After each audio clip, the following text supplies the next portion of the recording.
Amazing. So good morning, everybody. Welcome to day 6 of the New Earth Woman immersion. Today I'm bringing forth a topic that has been really quite a pivotal part of my own journey. And also I've noticed it really showing up for my sisters and for kind of the women in my life. And so I thought that it would really serve you, and it's a huge part of who the New Earth Woman is and how she interacts with the world, and so it's an important piece of the puzzle. Now, like I shared yesterday, for those of you who have already watched yesterday, you will have seen that I did like a little bit more of an impromptu topic yesterday, and so it does mean that the rest of the couple of days have been shifted and changed a little bit from what I had originally planned. So today's topic, I'm going to kind of sort of mash two of them together because I won't have the time that I had expected to go deeper into two topics. I'm going to kind of blend them together a little bit. And yeah, I mean, just on both of these kind of topics that I'll bring together, both of them were going much, much deeper into how to interact with these parts of ourselves in the Wise Warrior Woman Sacred Immersion. And so if these kind of topics are really feeling like calling you to go deeper within yourself, then that would be a beautiful space that will be available for anybody that's feeling called to work with me further, or to create a bit more of a sisterhood connection further, or go deeper into some of these topics further. That's going to be available. So thanks for joining, everybody. And yeah, today we're going to be talking about self-parenting. We're going to be talking about what the dynamics are internally that are playing out some of these old patterns from usually our childhood, and to start to recognize how we can self-parent in a way that is really looking after all of the parts of ourselves. Because the reality is, again, just like I've been saying with every component of this whole week, is when we are able to hold ourselves through these things, and when we're able to see these parts of ourselves and nurture these parts of ourselves, then all of the world around us completely shifts and changes, because the world around us starts to reflect what it is that we have come into right relationship with within ourselves. And so this is not about damning the external. It's not about damning where we receive support and help and nourishment and nurturing and all those things. It's in addition to, and it's just recognizing the little pieces and the nuances of where we go external before we go internal, and really kind of tuning in and shifting some of those old stories. So as children, we are taught that our parents are ultimately the kind of the teachers, the leaders. They are, you know, we look up to them. I mentioned a couple of these little pieces in the guru template. We are ultimately reliant on them, and we need them. Now, whether your parents are male and female, male and male, male and female, just male, non-binary, it's like kind of irrespective. It's not relevant to the points in which I'm going to be making today, because the dynamics of the masculine and the feminine play out with every individual human being. So when you have a mother and a father, you will notice some tendencies that you'll receive from the mother and from the father. And then when you have like just a mother, for example, you'll notice that sometimes she steps into the father and sometimes she steps into the mother, and these dynamics can play out individually as a solo person. So it's not about the male and the female as much as it is these dynamics that are playing out the mother and the father, the masculine and the feminine, that are alive within every single one of us. So it's not going to be referencing male and female today. It's going to be specifically around the divine mother, the divine father, the masculine and the feminine, and those kind of dynamics that are playing out. And so we learn as children that we need our parents, that we are reliant on somebody external of ourselves. Now, for some of you, the experience with your parents will not be as lovely as the experience that other people have had. And either way, no matter what our experience was, it's taught us different ways of relating to our our mother figures, our father figures, and how we interact with those components in ourself as well. So we, from a young age, as children and as teenagers, we really do kind of learn to seek external of ourselves. Now, that's all well and good. That serves a purpose. That is really helpful. And it's about looking at where there's maybe some unhealthy tendencies that we can start to kind of clean up and tidy up within ourselves, so we can create more harmonious relationships externally and also more harmonious relationships within ourselves, so we can truly support and soothe and nurture ourselves without necessarily needing, and really making a point on the word needing, because there's a very, very strong difference in the frequency between like the desire to have somebody around you, connecting with you, supporting you, and the need. Now, the needs are, we have our human basic needs and they need to be met. And like I've said, with every single component of this week so far, when we meet those needs within ourselves, then the world just kind of falls into suit with that. Our external reality starts to reflect that internal reality.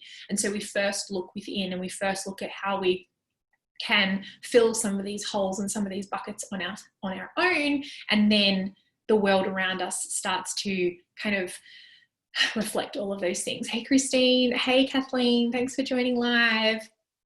So today is going to be massively around self-inquiry, massively around like checking in with yourself. Where is my safe place? Where do I go when I've got something going on and I need advice? Where do I go when I've got something on and I need someone to nurture me or hug me? Where do I go when I'm not getting what it is that I think that I need? And I'd love to hear from you just as we go on in the chat box, in the comments box. Let me know, like, where do you go? Who are your support people? And then beyond that, what are the stories that are being told around what you do and don't get as far as your needs? So for me, the story used to always be, I'm not supported. I have to do everything on my own. And so I would get frustrated because I would never feel like other people could support me. And the reality became, as I learned more and more and more, that as I am more able to support myself and nourish myself, then all of a sudden, as if by magic, I have the most supportive, incredible people around me because of this dynamic shift within myself. So many, hey Kim, hello beautiful. So often we are placing these requirements and these needs to be filled by our partners. We are placing these needs to be in our friends and in our family members. Beck says mentors, healers, friends on speed dial. Totally, yes. And so today we're going to be looking at these dynamics that are playing in self and looking into the new earth frequencies of how we can interact with those parts, again, with that pause, and how we can come into some kind of, what's the word, conclusion, or some getting all of your needs met, and looking at the times in which you can do that within yourself. Now, like I said before, this doesn't replace the external. Like, you absolutely can and should still be able to rely and depend on your mentors, your healers, your partners, your friends, your family, and whatever else it is that is in your support network. That is very important. That's a very important part, like I said yesterday, of the receiving aspect. We need to be able to receive. And when can we give and receive for ourselves, to ourselves? Yeah, Beck says, I have conditioning around doing it all myself, shifted a lot over the year. However, still a work in progress. Oh yes, we all are. Totally. Yes, still a work in progress. So within ourselves, we have like this kind of triangle dynamic that's like this. And, you know, on one side we have the mother, on the other side we have the father, and on the lower part we have the child. And that child can show up as like a teenager, as a toddler, as a baby, whatever. That part of us can kind of come up. through our experience in the way that we are reacting and the way that we're interacting with the world, usually when we're a little bit triggered, or usually when something is challenging us, or usually when someone does something to kind of remind us of the kind of child part of us that maybe isn't healed, or is a little bit stressed, or is being shown a dynamic that has happened in our childhood. And I'm sure that many of you have done inner child work and know what I'm talking about when I'm talking about this. If you don't, that's okay too. Just follow along and trust that there will be something that comes through to you. But when we are interacting with the world, being able to recognize these dynamics that are playing out is really helpful, so that we can soothe that inner child part of ourselves that's coming up. So with these dynamics, the inner child and the teen can show up in lots of different ways. So for me, my kind of inner child, when it comes to friendships, for example, will show up as like a defensive blocker. The wounded part of my child inner self will kind of create distance and move myself away from things, because that's the safest way for me to feel, or it was as a child, because that was the way that I created a defense mechanism in order to not get hurt, for example. And so this is where the mother and the father aspects get to come into internally in self, is, okay, noticing what it is that my inner child is doing, and then coming in to nurture, soothe, be the kind of one witnessing, being the kind of wisdom, meeting all the emotional needs of that inner child. Because the reality is, like, you know, if this happens and we don't have the ability to just ring one of our friends who can be that for us, then the whole process becomes not only very challenging, but we don't actually get to really create the really deep awareness that's needed in order to be able to move through the world with some of these aspects really integrated and anchored into our being, where we're able to be the source of those two dynamics and of those two polarities within our experience on every single day. And so, as you will know, you know, that is quite well known, you know, the divine mother is the aspect that is nurturing, that is healing, that holds wisdom and shares wisdom. It's the part that meets our emotional needs. It's the part that shows up with unconditional love. Now, like I said earlier, you could have received this from your father. This is not necessarily a male or female thing. It's divine masculine and divine feminine. The divine feminine is the divine mother that holds some of these frequencies that are nurturing and nourishing.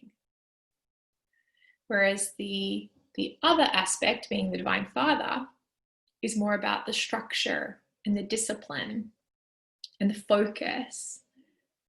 And it's that energy of the rock, the solid energy that can hold you through anything with strength. It's about protection and adventure, support. It's that feeling of like being cherished. It's where the courage is found. So this is where we get to start to play with these dynamics within ourselves. When something's going on and something's moving in our field and we're feeling a little bit wobbly, it's about looking to these pieces, seeing what it is that we are seeking, and then seeing how we can call that in internally first. Now, this can be a bit of a bumpy road to get to the stage where we do it with ourselves first. We can reach out to other people, recognize when we are or aren't having these needs fulfilled, looking at when perhaps we call a particular friend because they're really good at distracting us, or we call a different type of friend because they're really good at getting angry with us and jumping into the problem with us.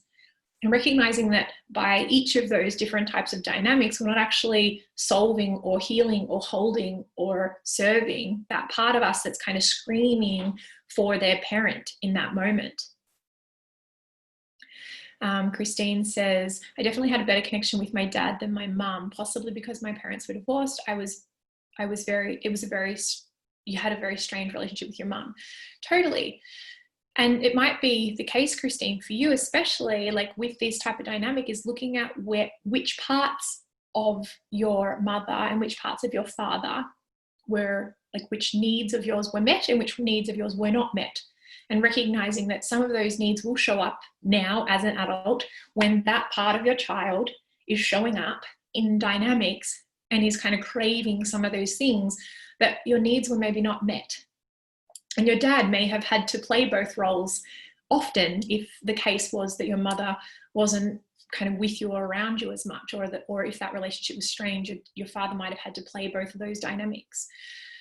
And so our childhoods can obviously tell us a lot about what it is that we seek and what it is that we need as adults. And the more that we can be reflective on those aspects, the more powerful we can become within ourselves, because as we recognize and we have this deep-seated awareness of these different polarities and wounds and all of these experiences that kind of come up into our experience, and how to kind of integrate them, how to bring awareness and power to them, as opposed to falling into the, teenage version of yourself or the child version of yourself, and being able to recognize when these dynamics are playing out. And so through these processes, through these distinctions, and through these awarenesses that we can come into through self-inquiry, through whenever an experience happens, really looking at it and asking yourself, like, question after question of self-inquiry to find out, like, okay, cool, what is the feeling that I have right now? When I call this person, what is it that I'm wanting from them? What hole is it that I'm wanting them to fill? What role is it that I'm wanting them to play? Am I calling this particular friend because they are a representation of strength to me? Am I calling this particular friend because they are a representation of nurturing, of mothering me? Because these dynamics, like, are going on all the time. And I would love to hear from you guys, those of you on live and those of you on the replay, like, share with me. How often are you noticing these nuances of who you call, who you lean on, where you get your advice from? Because this will tell you so much information about the way that you're kind of interacting with these aspects in yourself, because these external mirrors are going to tell you exactly what's going on internally. And so as we build through these understandings, and as we start to recognize these child parts of ourselves and really be able to hold these self-parenting frequencies where we pause, we call in the mother or the father frequencies, the divine aspects of the feminine and the masculine, and we call them in and we ask ourselves, how am I able to be more of the support for myself in this moment? If I was a little child in this moment of me having a tantrum, am I desiring for someone to hug me and to nourish me and nurture me? Or do I want discipline? Do I want someone to tell me what to do? And really attempting to be able to recognize and receive these aspects through self first. And like I said, this doesn't replace your friends and your loved ones. It's just a higher element of that experience with them, because it shifts the dynamic that we have with our relationships. It shifts the dynamic that we have with our friends and our loved ones, because the dynamic is shifted within ourselves. And so what it does is it actually creates more space and more availability for us to connect at a deeper level with those people around us, because when we're able to meet ourselves in some of these unhealed places or these wounds, when we're able to be our own father and our own mother, and we're not reliant on somebody else to do that for us, it creates a certain amount of strength and ability to show up for somebody else because you can show up for yourself in that way. Part of this is about receiving from yourself too, receiving from the higher aspects of yourself and receiving from, you know, the divine mother and the divine father, God, source, whatever it is that you call it, and receiving from the frequencies that are kind of playing out and interacting with you and your world in every experience in every single day. Maya says, I worked that out at about 25 years ago when I realized I was never going to get the reaction I wanted from my mentor. When all I wanted her to say was, congratulations, she said, how will you cope? And I felt my balloon burst. So I started to ring the people who I knew would give me the reaction that I needed. Exactly, right? When are we looking for the validation? When are we looking for someone to tell us that we're doing a good job? When is that little part of us, that little girl, saying, I really need my dad to tell me that I am enough? Christine says, a lot of the time when I have reached out for help in the past, others haven't been able to help or available to help, he says. So I've had to focus on it within myself. Then I connect with Creator to see what's needed for me and how I can go about it. Perfect. That's exactly this. This is exactly, it's so perfect when that's delivered to you in your experience.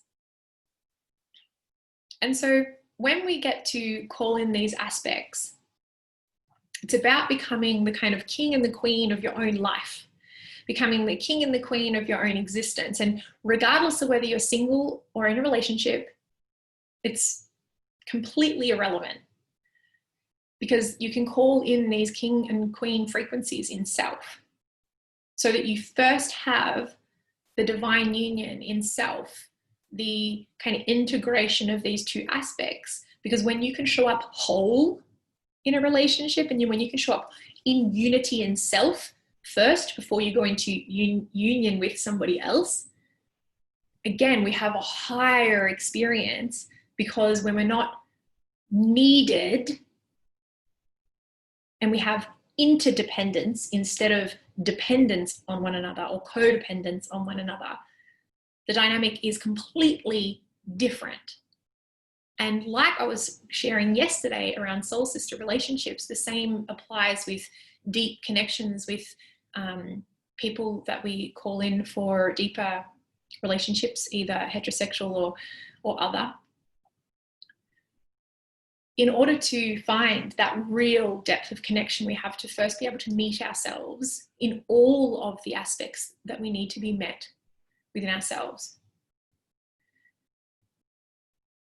Creates a completely different experience. And this is the experience of the New Earth Woman. This is the experience of the higher timeline that we're holding constantly, is always being aware and conscious to recognize when these little pieces are playing out, when the little nuances and pieces are kind of showing up within our experience, and how we can kind of hold those parts of ourselves. Now, what I wanted to make very, very clear in this is not about becoming independent, where you are not needing anybody else in a healthy way. It's about noticing where the unhealthy pieces are. It is absolutely part of the New Earth Woman that she can receive. And I spoke about this over the last couple of days. And the requirement to receive is actually being able to open up our hearts and allow somebody in. But if we can't get vulnerable with ourselves, how are we ever going to be able to get vulnerable with another person? If we can't first see these parts of ourselves, how are we ever going to be able to let somebody else see them? When we're able to come into create connection with these parts of ourselves that challenge us, or these parts of ourselves that are maybe playing out some old wounding, and we can love them and we can show up for them. And when your child is having a tanty because somebody said something mean to you, instead of calling your friend to bitch about the person, you can actually call in your child call in maybe both the Divine Mother and the Divine Father and have a conversation with the inner child part of you. What do you need in this moment? That person said something mean. It's valid for you to be feeling the way that you're feeling. And how can I support you? How can I support me? Allowing that part of you, that child part of you, to say to yourself, maybe in the mirror, maybe journaling, maybe typing, maybe just in your mind, whatever it is, whatever way it is that you feel the easiest to process information. And you tune in, because these elements as adults are available to us always. And when we can integrate them and call them in and move with them through our experience, this is creating a new world of existence.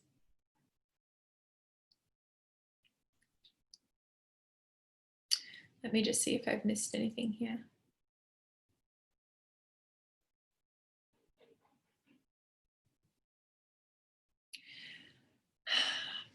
The soul part of ourselves, the highest part of ourselves that came here before we were in a physical body, the part of us that lives kind of in the ether, that part of ourselves is completely integrated within these divine feminine, divine masculine aspects.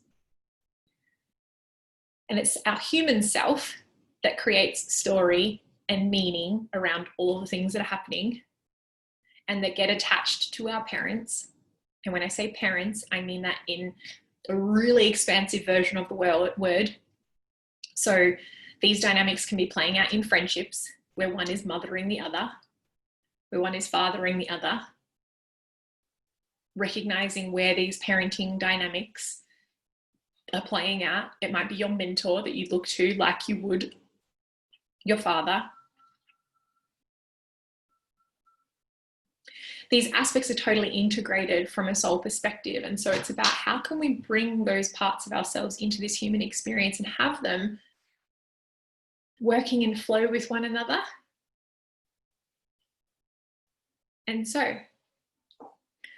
for me, this experience looks like, firstly, coming into a quiet place with yourself, doing some cord dissolving and disconnecting that I took you through on day 1 or 2.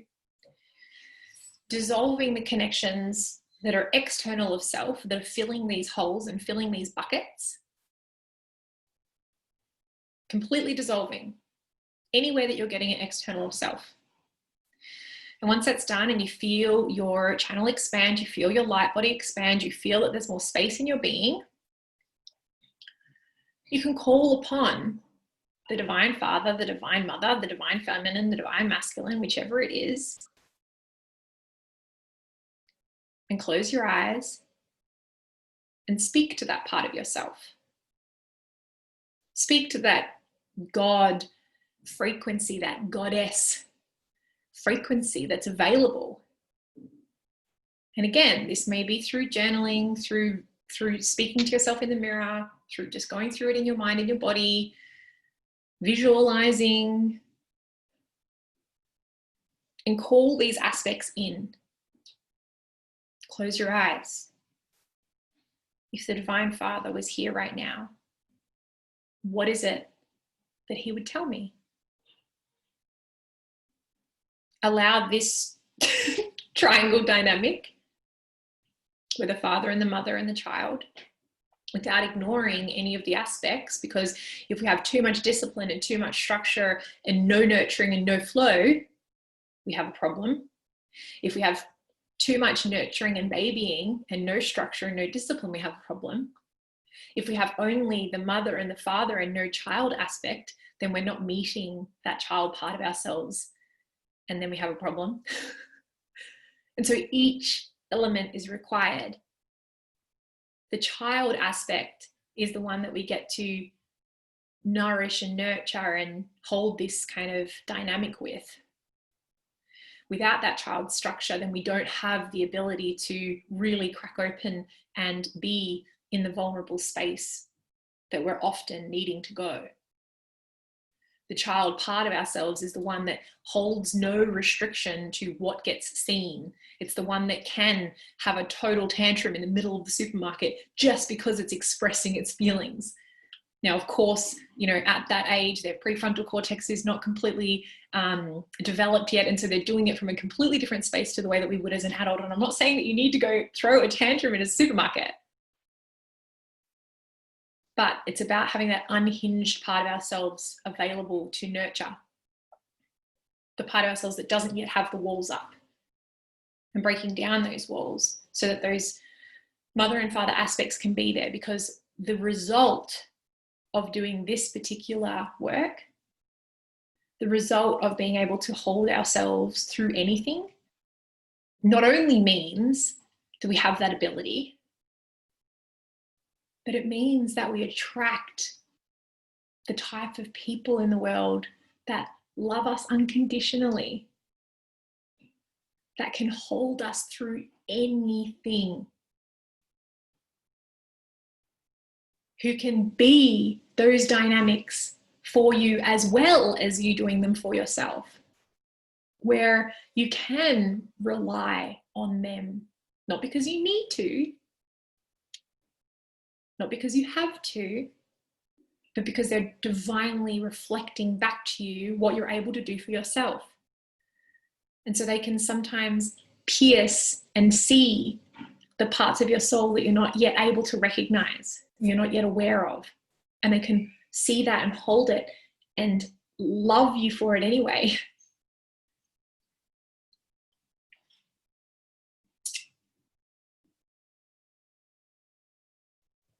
And so that's about all that I have to share around the mother and the father aspects for today. The feminine and the masculine dynamics of this part of ourselves, I'm going to be spending a couple of weeks on in the Wise Warrior Woman immersion. And I would love to hear from you guys, like, what's different from hearing this information? How are you going to assess your experiences with other people in a slightly different way? What has this information made available for you that's maybe different to what you've had before? I would love you to share, whether you're on the replay or you're on live now. Please do share in the comments.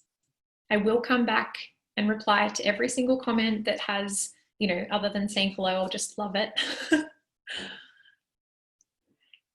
Making these places available for ourselves is really, truly what changes our life. It's what makes, this is the way that the new earth human interacts with the world. Because not only does this change our own experiences, but for those of us who have children or are desiring to have children or will have children at some stage, imagine being able to gift these types of teachings to those children. Imagine being able to grow up with some of these aspects being met in ourselves as little people. Now, I was lucky enough that I had a very, very, very conscious mother who taught me a lot of these things at a very young age. And so they are quite integrated. I do spend a lot of time processing on my own. And it's very irregular or not very often in which I externally project.